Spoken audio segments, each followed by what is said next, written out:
ഹേ പാർവതി, നീ എത്ര മനോഹരിയാകുന്നു. പച്ചപ്പട്ടുടുത്ത് കല്ലുമാലകളും ചാർത്തി നീ അങ്ങനെ ഒഴുകുകയാണ്. അഴിഞ്ഞുവിട മുടിക്കെട്ട് പോലെയുള്ള നിന്റെ ഈ കൈവഴികൾ എന്തു സുന്ദരം. താളം തല്ലി തെന്നിത്തെറിക്കുന്ന നിനക്ക് ചിലപ്പോഴൊക്കെ രൗദ്രഭാവമാണ്.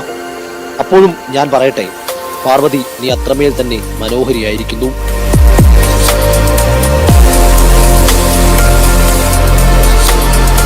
ഹിമാചൽ പ്രദേശിലെ കുളു ജില്ലയിലെ പാർവതി നദിയും ചുറ്റുമുള്ള ആവാസ വ്യവസ്ഥയും കണ്ടിരിക്കേണ്ട കാഴ്ചകളിൽ ഒന്ന് തന്നെയാണ്.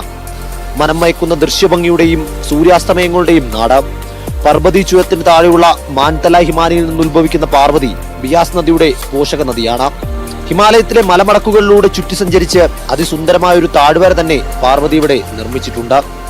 അതിനെ ഹിമാലയൻ സഞ്ചാരികൾ പാർവതി വാലി എന്ന് ഓമന പേരിട്ട് വിളിക്കുന്നു. It's amazing to see so much nature here in India.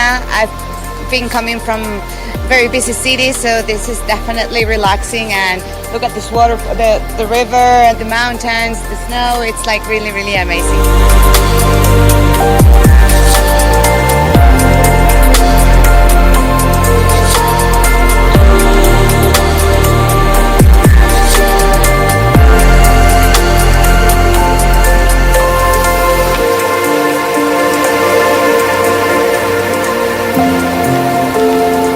പാർവതിയുടെ തീരത്തുകൂടിയുള്ള നമ്മുടെ യാത്ര അവസാനിക്കുന്നത് കസോളിലാണ്.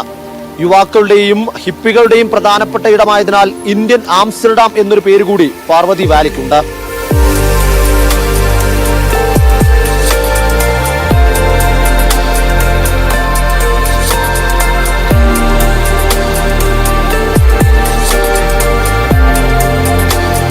ജീവിത രീതികൾ കൊണ്ട് വ്യത്യസ്തമായ ഗ്രാമങ്ങളാണ് പാർവതി താഴ്വരയുടെ മറ്റൊരു പ്രത്യേകത.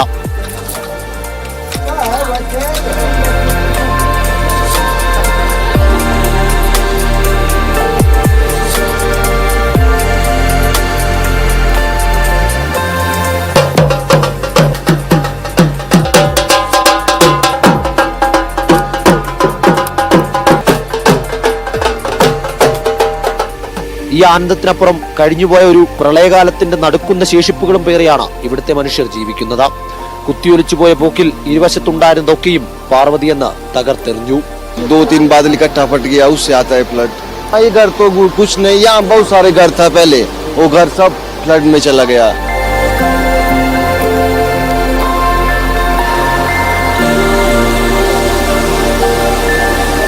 കണ്ടത് മനോഹരം, കാണാത്തത് അതിമനോഹരം എന്നാണല്ലോ.